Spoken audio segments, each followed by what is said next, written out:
ನಿಮ್ಮ ಮರಿ ಜಲ್ದಿ ತೂಕ ಬರಬೇಕು ಹಂಗಾದ್ರೆ ಈ ವಿಡಿಯೋ ಮಿಸ್ ಮಾಡಕ್ ಹೋಗ್ಬೇಡ್ರಿ. ಫ್ಯಾಟ್ನಿಂಗ್ ಒಳಗ ಕಾನ್ಸಂಟ್ರೇಟ್ ಫೀಡ್ ಅನ್ನೋದು ಬಹಳ ಇಂಪಾರ್ಟೆಂಟ್ ಆಗುತ್ತೆ. ಮರಿಗಳು ತೂಕ ವೇಗವಾಗಿ ಬೆಳೆಯೋದ ಕಾನ್ಸಂಟ್ರೇಟ್ ಫೀಡಿಗೆ. ಸೊ ಕಾನ್ಸಂಟ್ರೇಟ್ ಫೀಡ್ ಯಾವ ರೀತಿ ಮಾಡ್ಕೋಬೇಕು ಅನ್ನೋದನ್ನ ಈ ವಿಡಿಯೋದೊಳಗ ತಿಳಿಸ್ಕೊಡ್ತೀನಿ. ಈಗ ಕಾನ್ಸಂಟ್ರೇಟ್ ಫೀಡ್ ಯಾವ ರೀತಿ ಮಾಡೋದು?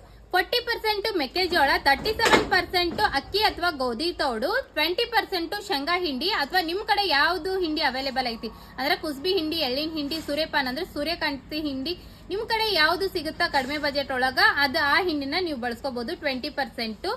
ಇನ್ನು 2% ಮಿನರಲ್ ಮಿಕ್ಸರ್, 1% ಉಪ್ಪನ್ನ ಬಳಸಿ ಟೋಟಲ್ 100% ಆಗುವಂಗ ನೀವು ಕೈ ತಿಂಡಿನ ರೆಡಿ ಮಾಡ್ಕೋಬೇಕಾಗತ್ತ. ನೀವು 3 ತಿಂಗಳು ಫ್ಯಾಟ್ನಿಂಗ್ ಮಾಡಾತೀರಿ ಅಂದ್ರೆ ಈಗ ಹೇಳ್ದಂಗ ನನ್ ಕೈ ತಿಂಡಿನ ರೆಡಿ ಮಾಡ್ಕೋರಿ. ಲಾಸ್ಟ್ 2 ತಿಂಗಳು ನೀವು ಫಸ್ಟ್ 2 ತಿಂಗಳು ಈ ರೀತಿ ಕೈ ತಿಂಡಿ ಕೊಂಡ್ರಿ. ಲಾಸ್ಟ್ 1 ತಿಂಗಳು ಏನೈತಲ್ಲ ನೀವು ಗೋಧಿ ಅಥವಾ ಅಕ್ಕಿ ತೌಡ್ನ ಕ್ಯಾನ್ಸಲ್ ಮಾಡ್ಕೊಂಡು 37% ಕೋಳಿ ಫೀಡ್ ನ ಆಡ್ ಮಾಡ್ರಿ. ಅಂದ್ರ 40% ಮೆಕ್ಕೆಜೋಳ, 37% ಕೋಳಿ ಫೀಡ್, 20% ಹಿಂಡಿ, 2% ಮಿನರಲ್ ಮಿಕ್ಸರ್, 1% ಉಪ್ಪು.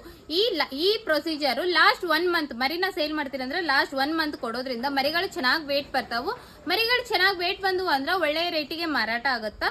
ಸೊ ಫಸ್ಟ್ 2 ತಿಂಗಳು ಗೋಧಿ ತೌಡ್, ಅಕ್ಕಿ ತೌಡ್ ಕೊಡ್ರಿ 37%. ಲಾಸ್ಟ್ 1 ತಿಂಗಳು ಕೋಳಿ ಫೀಡ್ ನ ಆಡ್ ಮಾಡ್ರಿ, ಮರಿಗಳು ಚೆನ್ನಾಗಿ ವೇಟ್ ಬರ್ತಾವ.